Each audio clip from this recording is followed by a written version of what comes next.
everyone. My name is Natalie Hinton, and I am your host for Education Chat, a podcast by students for students in the Inland Empire. For the Season 4 finale of Education Chat, join me today for a jam-packed episode highlighting the balancing act of student athletes. We will be sitting down with the Director of Athletics at Cal State San Bernardino and speaking with 4 different student athletes who have all found their own balance between their academics and their sport. Across the various community colleges and universities in the Inland Empire, many of them offer athletics or recreational programs that allow their students to participate in team sports, such as soccer, track and field, volleyball, softball, the list goes on. And whether you're a pro in your sport or you're just taking your first step onto the field, college sports are accessible to everyone. Playing a team sport also comes with a plethora of benefits that includes living a healthy lifestyle, accessing unique scholarships, building relationships with your teammates, and potentially pursuing a professional career after college. But it can become difficult putting your all into a sport while also trying to achieve your degree. Student athletes must constantly play a balancing act in order to gain both knowledge in school and gain skills out on the field. Having an identity as both a student and a player is one that is difficult to manage. So to learn more about the balancing act of student athletes, I met with Shareef, the Director of Athletics at Cal State San Bernardino, to ask him some questions regarding his position and learn more about what his student athletes have to go through. Thank you so much for meeting with me today, Shareef. Absolutely. Thank you for having me on. So I would love for you to introduce yourself to our audience and tell them a little bit about your background in both athletics and education. Yeah, sure thing. So my name is Shareef Amer. I'm the Director of Athletics at Cal State San Bernardino. I've been in this role for about a year and a half now. I started in May 2023. And yeah, I guess I always wanted to be a college athletics director, really ever since my days in undergrad. I grew up in the Midwest. I went to the University of Michigan, huge athletics profile there. And you very quickly learn, I wasn't a student athlete there, but you very quickly just you go start going to football games, you start going to soccer games, volleyball, you start supporting all the sports. It's just a part of the student experience. And I was really enjoyed it. I loved how that added to my own experience as a student. I loved seeing the student athletes, performing at such a high level. And then I would see them in my chemistry class or whatever, right? And I just thought what they were doing was just so amazing.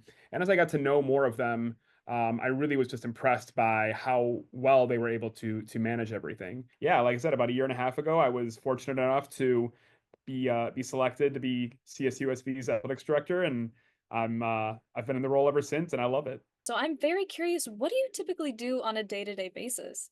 Yeah, I mean it's such a cliche, but it's a cliche because it's true. No 2 days are the same.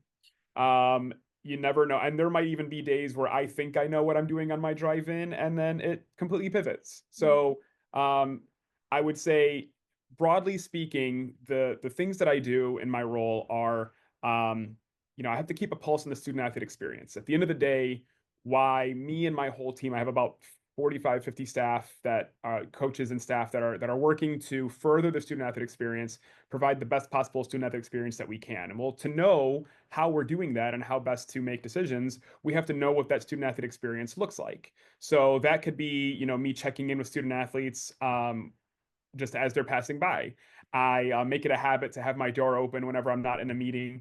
I always have a candy jar so that hopefully that entices the student athletes to come in and talk to me. And I just pick their brain about how classes are going, how, practices are going, just knowing what their day-to-day is like. So broadly speaking, that's one thing. It's just kind of knowing what their experience looks like.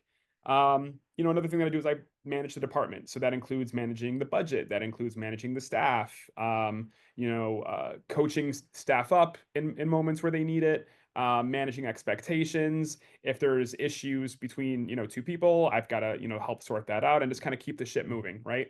That's another kind of big component of my job. Again, the last kind of big bucket is aligning the resources for the expectations that we have. So, I use this line with our coaches all the time. It's not really fair for me to ask them to go and win the conference if I'm resourcing them eighth in the conference. That's just not, you're not positioned, you're not set up for success.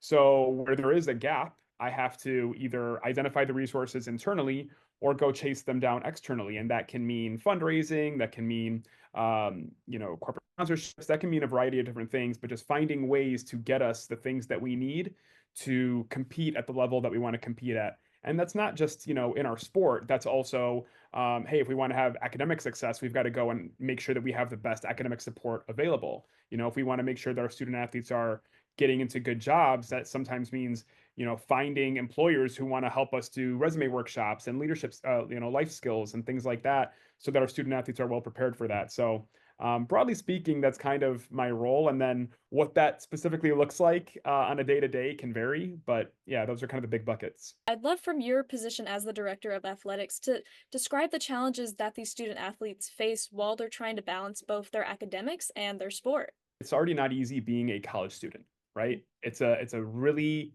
impactful time of your life. You're learning a lot. For a lot of students, you're away from home maybe for the first time, so you're learning how to go to school while also doing laundry and going grocery shopping, doing all these things that kind of college students have to learn in their college years. On top of that, these student athletes have the demands of playing their sport, which of course they love, but nothing worthwhile comes easily. And so, especially at CSUSB, where we are, premier Division II athletics department, we're aspiring for championships. These students are their time is really precious, right? When they're not in class, they're often training or doing something to better themselves in their sport. And so, certainly one of the challenges is time management. Your coaches are there, and I think our head coaches and our coaching staffs are excellent resources. They know the mission, and they're helping our student athletes to navigate, hey, you need to do this in class, and it's not just your class time. There's also all of the out of class work that you need to do to ensure your academic success. So they want to support you in that. At the same time, if you're a backup and you want to be a starter, they can give you the pathway to what that looks like. But that means putting in some extra work as well, right? So I think time management for student athletes is a huge challenge. I think another one is just, they're pretty visible. They get recognized on campus, whether they're wearing their gear or not. And they're visible on social media. And I think with that can come some great benefits, but also, from a mental health standpoint, some anxiety, right? So you have to perform. And when you don't, sometimes it shows up in your comments or in your DMs, right? And you need to live with that. That's something that just comes with the territory of being a more high profile student. And so, there's kind of a joke in athletics administration for people who are kind of my age and older, like, thank God Instagram didn't exist in its form now when we were in college, because I made a lot of stupid mistakes and I'm thankful that they're not on the internet. Our student athletes don't often have that same privilege. And on top of that, they're often recognizable. I think another sort of component that makes it challenging for a student athlete is colleges, especially on our campus, right? We're about 18,000 students. There's a variety of clubs and extracurriculars that you can get involved in, but your time is not conducive to you being, earnestly involved in things that are outside of being a student or a student athlete.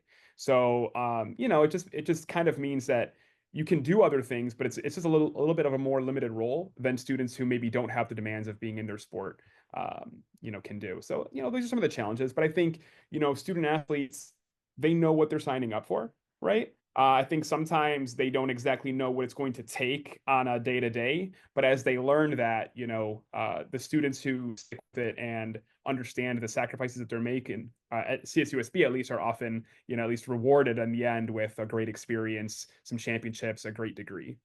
Shareef shared what challenges his student athletes have to deal with from his perspective as the director of athletics, but it is important to hear directly from student athletes themselves to understand what they truly face on a day-to-day basis. Joining us in Education Chat are four highly awarded student athletes from CSUSB, all representing their own sport and their own experiences. Another interesting highlight is that two of our students are seniors and the other two are graduate students. So if you have plans for education after undergrad, you can still play the sport that you love. Not all student athletes share the same struggles and ordeals, so I was curious to hear what challenges they run into when it comes to managing their busy lives. But first, let's get to know them a little more. Hi, my name is Tereise Tosi. I am a general psychology major and I play softball. Hi, my name is John Kim, and I am majoring in business management. And this will be my last year at CSUSB, and I'm playing the golf team at CSUSB. My name is Jaida Jackson. I'm currently getting my master's in instructional design and technology, and I'm on the women's basketball team. My name is Alexandra. I am currently getting my master's degree in psychological science with a concentration in cognitive and behavioral neuroscience, and my sport is track and field. Can you tell me a little bit about why you wanted to play softball or how you came to fall in love with it? Of course, I actually started playing basketball, and softball was just something that I really wanted to try out. I had seen that my older cousins were playing, and I just really wanted to give it a try. And I think what really made me fall in love with the game is being in the box. I think it's really hard to explain, but being in the box for me just takes all my worries away, and there's really nothing else that I really think about. So I think, yeah, just being in the box and trying something new. So I started golf when I was 12 years old. It was back in South Korea. My dad took me to a golf course, and then I really fell in love how like the golfers carried themselves and how well formal, like as you can tell, we wear like golf clothes, how nice we look, and because of that, I kind of fell in love with the sport. It's kind of a little. I used to play soccer, but it's kind of like a little different vibe, so I kind of fell in love with the way that people carry themselves on the range and stuff like that. Can you tell me a little bit why you wanted to start doing basketball or when did you start falling in love with it? So my whole family are basketball players. My mom, my dad, my older siblings, and my younger brother. So I just grew up within family that plays basketball. I was never pressured to play basketball. Everyone around me just played, so I played. And I probably fell in love with it probably around like second grade when I was playing with my older sister. And it was just fun. Like we were on a fun team, and I was playing with my older sister. So that just made it fun. And then I've always played with her in like middle school. I always played with older girls. She's 2 years older than me, so I always played with her. And then in high school, we went to the same high school, so I got to play with her in high school. And then I seen her go to a D1 school, so I was just like, yeah, I really love this, and I want to follow in those footsteps and go to college and play basketball. Yeah, so I originally joined track when I was in high school. I started doing sports since I was 4. I did competitive ballet and tap dance, and then I went to tennis, and then when I was 8, I started basketball. And from 8 all the way up until high school, I was doing basketball. But when I joined the high school basketball team, once basketball season had finished, I wanted to like still like keep like conditioning and like just like stay in shape like during off season. And a lot of people who also wanted to do that, they would join the track team. So I was like, okay, let me join the track team. And so I ended up joining the track team. I loved it. I started out as a 400 and 4x4 runner, but now in college, I'm really only like a 4x1 100 runner. But when I first started out, it was during my 10th grade year, so during my second year of high school track. We were at a track meet, and my high school coach pulled me aside, and he was like, I think you can go really far in track compared to basketball. Just in the short amount of time that you've been here, you've already like broken records. I am during my freshman year, I got on the varsity team, so he brought that up. He said you started on varsity during your ninth grade year. Like I can see you going further in track than basketball. And after that track meet, I decided to quit basketball and focus on track full time, which was a great decision because it opened up so many opportunities for me. And then during my undergraduate, I got to travel around a lot for track, for like competition or nationals, and even here at Cal State San Bernardino while I'm getting my master's, I've been able to travel around a lot and it's just been really fun. So, what does a typical day look like for you when golf season is happening? During my season, it's very structured.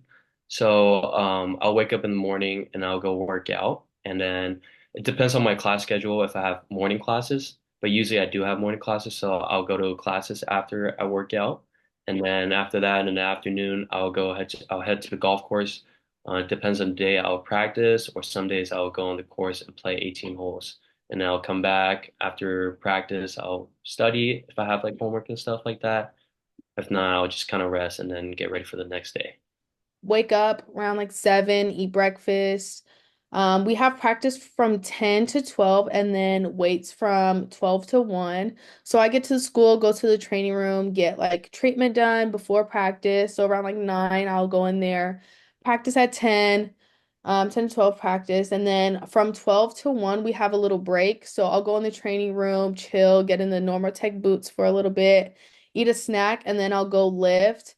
Monday through Wednesdays, we are lifting and it's like pushing weight Monday, Tuesday, then Wednesday is like a recovery day. So I lift and then we get done about like 2.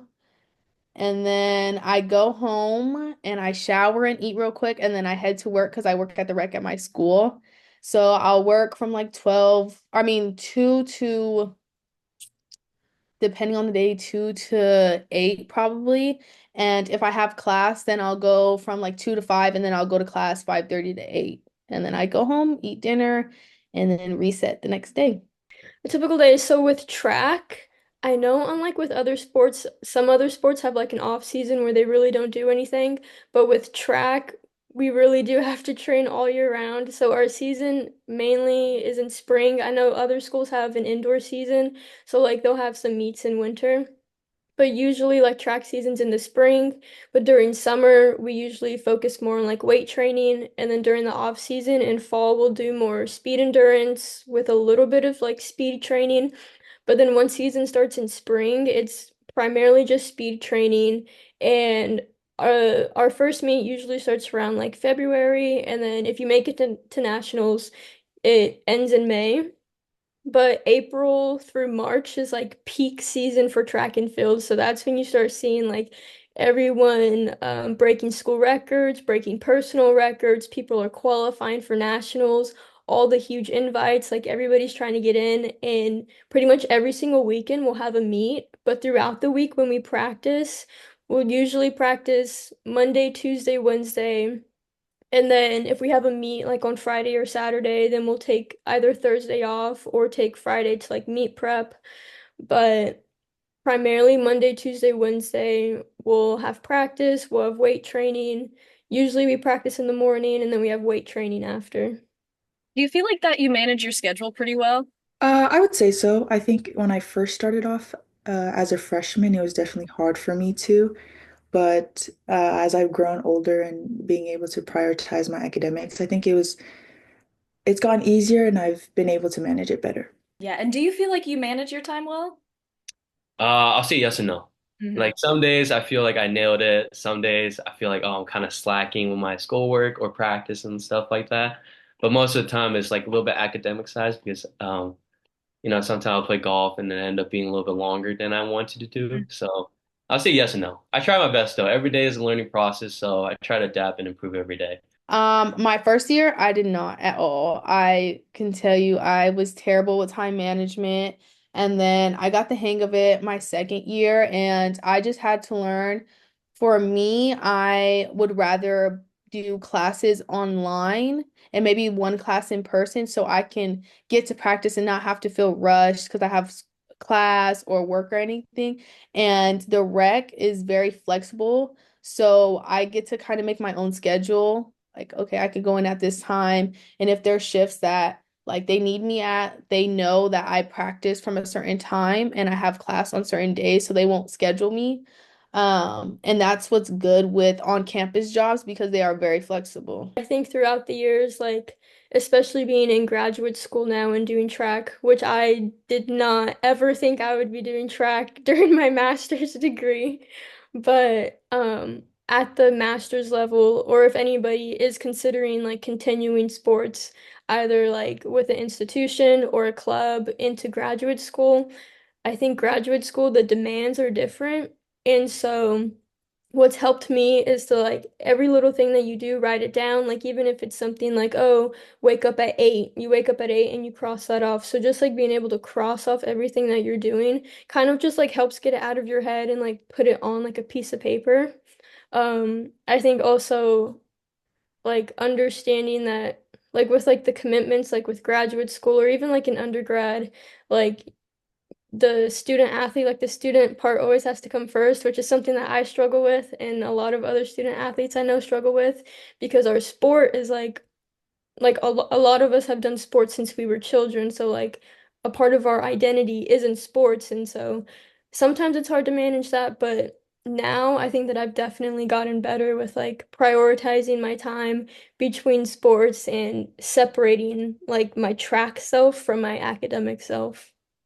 After hearing a bit about their day-to-day lives and their time management skills, it is time to ask them, what challenges do you face as a student athlete? A challenge has been my mental game, and I think as any other student athlete faces, our mental game is really hard, and it's hard for us to kind of manage that while also being able to perform on the field. And so I think that would be a major challenge for me. Um, when I first started off, it was time management, but as I've mentioned before, that's grown to be something that's come naturally. And right now, it would be my mental game.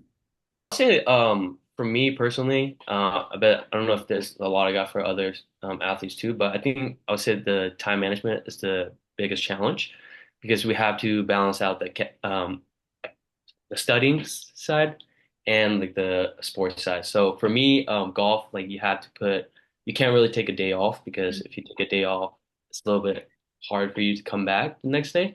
So it's really hard to kind of balance those out, but every day I try to give my best on those areas and try to manage this time well. Just having a balance between school and basketball and then a social life. I think I'm always basketball, school, and not have time for my friends or family.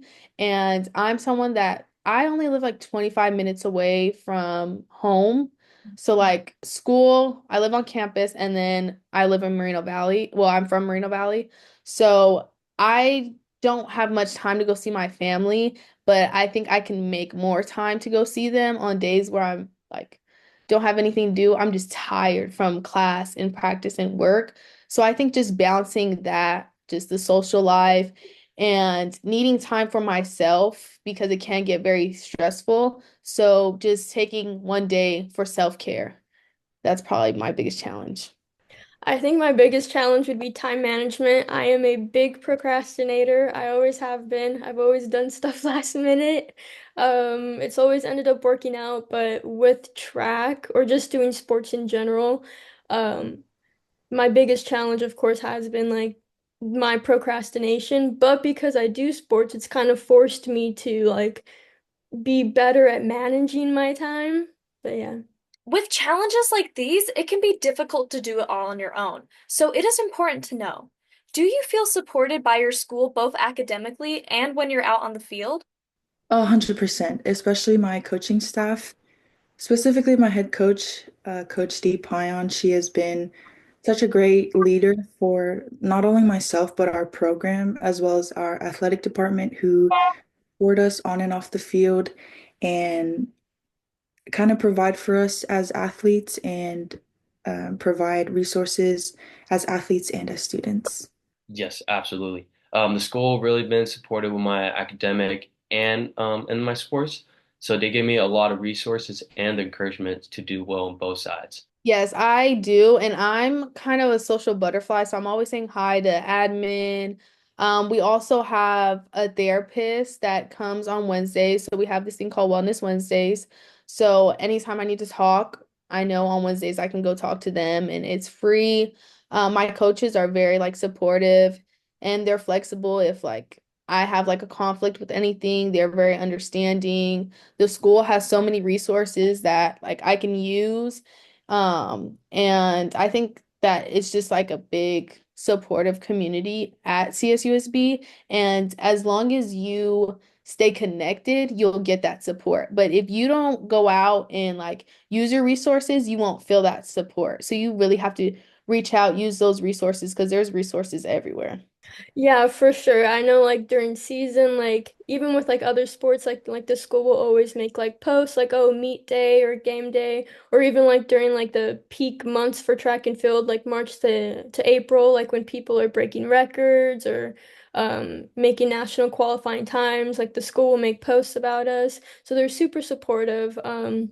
They're always like making sure to represent us, especially track and field, because I know some other schools it's mainly like football or basketball, but being at a school that like really like does like value each sport, I think that that's like really neat to see. And so everyone on campus like will always know something about somebody else's sport, even if you know nothing about that sport.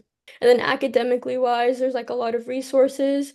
I know that student athletes specifically, like they have like their own academic advisor to help them like make a schedule that also works around their sport. So I think that's really neat because at my undergraduate institution, we did not have that. You're kind of just like on your own.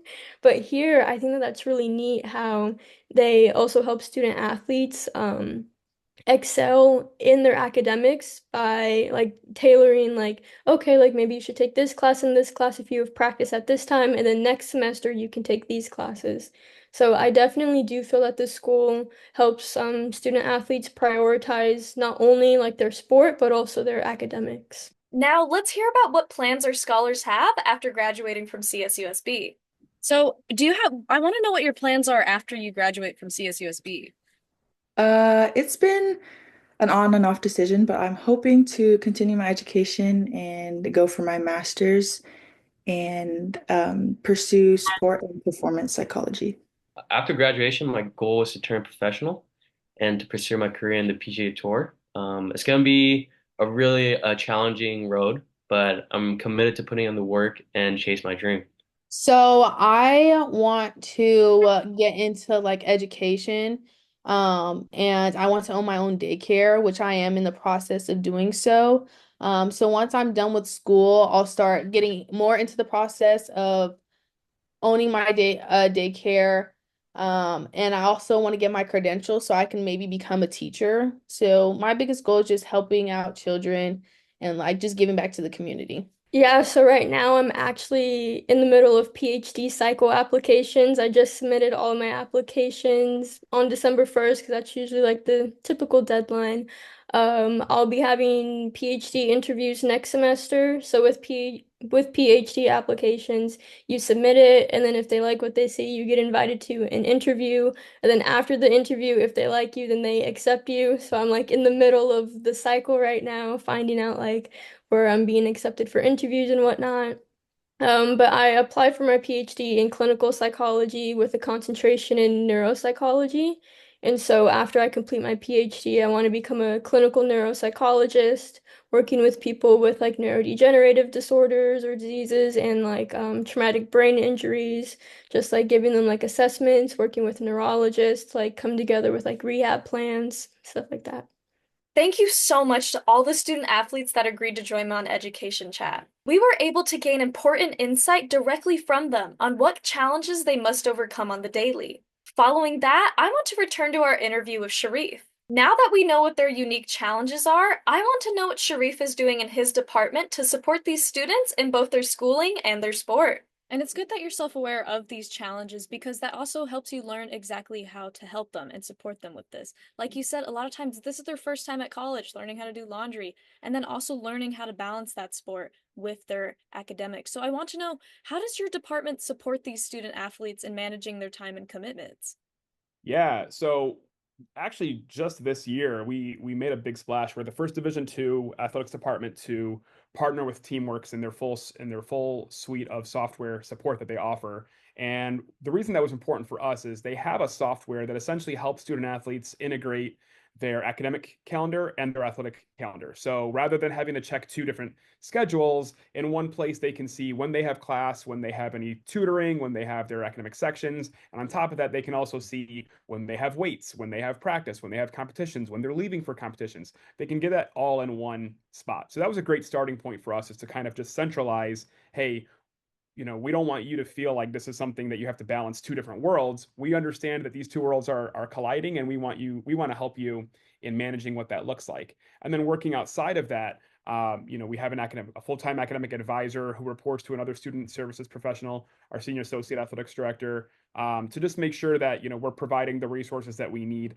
Any campus opportunities that come up to kind of whether it's, education workshops or things like that that our student athletes can take advantage of, we make sure to route it to them and make sure that they are aware of these campus opportunities to help them with just learning better how to manage their time and, essentially trying to get the message of, work smarter, not harder.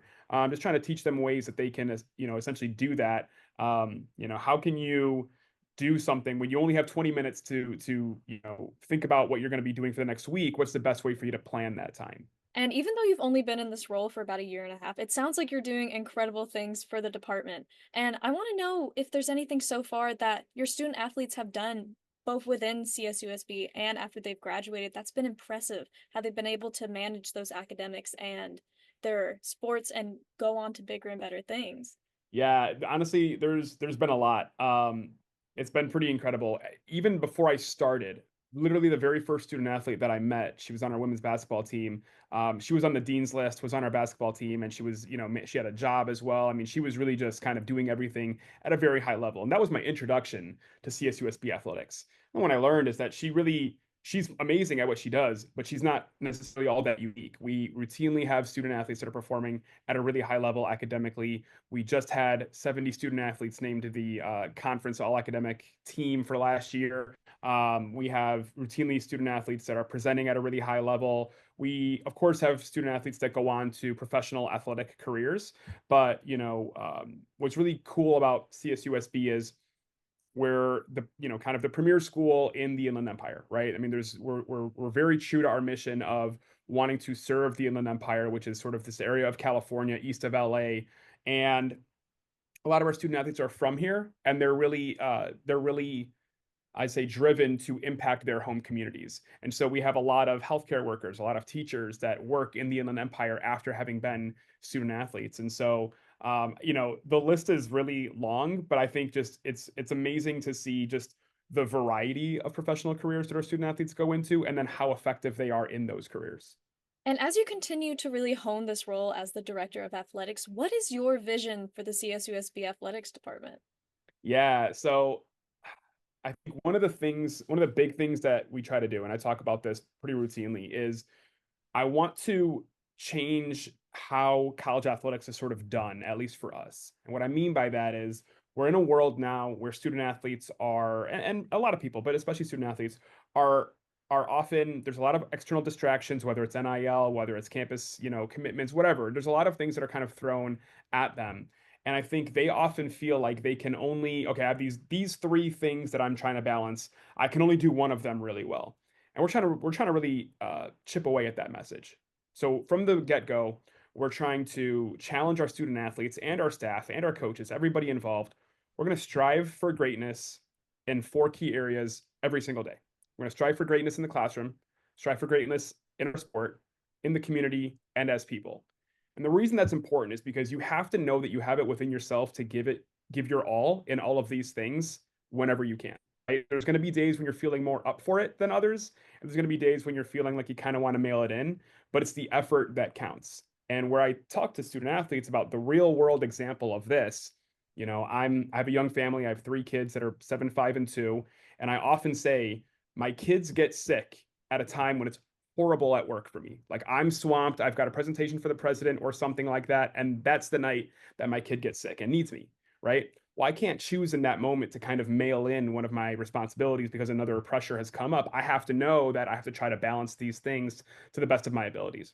So when we get our student athletes at the age that they are, we're trying to really enforce that with them. Hey, this is something that you need to continue to do, and we need to message that this is something that you can do, right? Sometimes that means, for example, you can look at a competition and go, oh, we're about to play so and so, and we're on a day's less rest, and you can almost be mentally defeated. But instead, you've got to kind of look at that as an opportunity to rise to the occasion and to not use it as an excuse to almost be defeated already, but to actually find it within yourself to try to win, right? So that's a message that as a department we're really trying to own. And where I think that'll take us is I think that we can be leaders in Division II, not just athletically but academically as well. So yeah, I think that's broadly speaking, those are our big goals. I wanna win conference championships. I want to win national championships. I want to have academic All-Americans. I want to have, already we graduate at a rate significantly higher than campus. I'd love to see that get further. I'd love to even get campus to kind of catch up to us, right, as well. Try to support campus's initiatives to graduate in the timeline that our student athletes do. So I have some pretty ambitious goals, and I think CSUSB is a special place where we can actually accomplish these things. And to close out the season finale of Education Chat, we asked Shareef and our 4 student athletes what piece of advice they have for student athletes, or just any student in general, that are having difficulty managing both school and their other commitments. Yeah, I mean, I think it kind of goes back to, what I was talking about. Like, don't place limits on yourself, right? If a new pressure comes up, I would say it's natural to think, oh, wow, this new thing is going to impact my ability to do this other thing. But I think if you look at the habits of highly successful people, that's not what they're doing, right? They're looking at, okay, this is a new challenge. It's a new thing on my plate that I have to try to give my best effort towards. And I think if you continue to message that to yourself, regardless of what new challenges come in, you can still keep yourself on track. You can still perform at a high level, even with this new challenge. If you continue to message that to yourself, you'll actually reprogram the way that you look at challenges. And you won't look at them as challenges or obstacles. You look at them as just obstacles you have to overcome, right?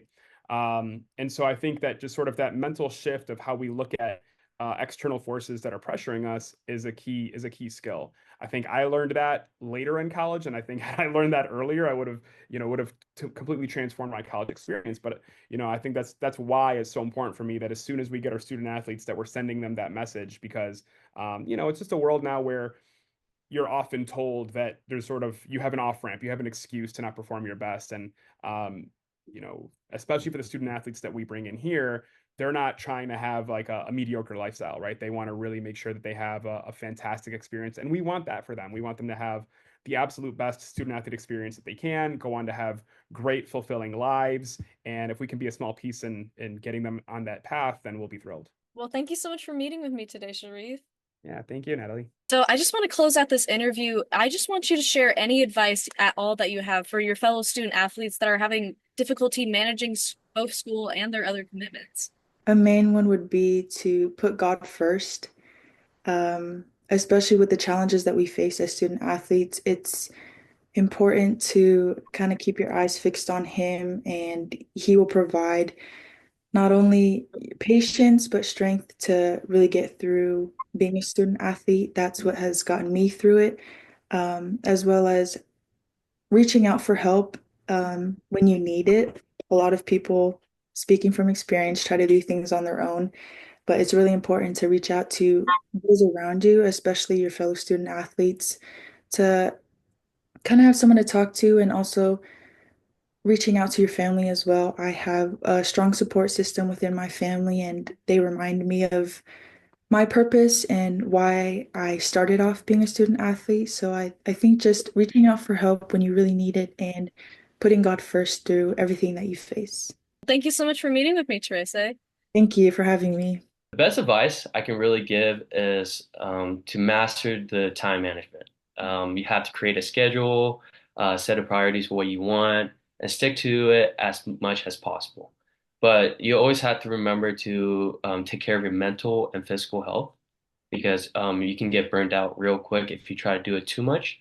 So it's really important for you to kind of balance out that kind of thing, and always remember why you're doing this, and always have that passion. And I think it can help you push through the hard times. Well, thank you so much for meeting with me today, John. Thank you. I appreciate it. I just want you to give any piece of advice you have for your fellow student athletes, or just students in general that are having difficulty managing both school and then all the commitments they have on the side.